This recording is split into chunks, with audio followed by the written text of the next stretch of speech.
দোয়া করবেন আর আমাদের দোয়া করবেন।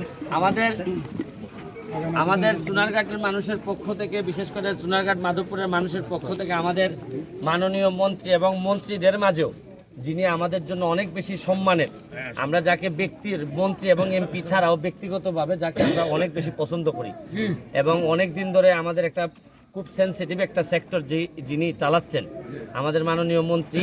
আপনারা জানেন যে এখানে আসছিলেন এই আমাদের এখানে মাজার জিয়ারতে, এবং মজার বিষয় হচ্ছে কি আমরা এই সোনারঘাটের একটা টিম গত 3-4 মাস আগে আমরা খেলতে গেছিলাম, অনেক বেশি আদর করছেন আমাদেরকে, মানে যে জায়গায় কেউ থাকতে দেন এই জায়গায় আমাদের প্লেয়ারদেরকে থাকতে দিচ্ছেন।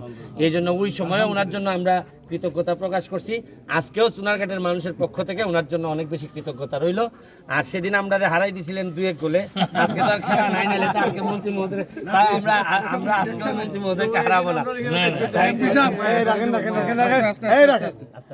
আপনি শুক্রবেলা আওয়ামী লীগের প্রেসিডেন্ট, এই মুক্তিযোদ্ধা কমান্ডার, আমরা সোনারঘাটে সেক্টর কমান্ডার সিয়ারদত্ত আমার জ্ঞানেই পারি, আমার নিজেরই 4 নম্বর সেক্টর কমান্ডার। আমার একটা ইউনিয়নে গাজীপুর 400 মুক্তি এবং 4জন খেতাবপ্রাপ্ত মুক্তিযোদ্ধা, 3জন ফ্রন্টের। তো আপনারা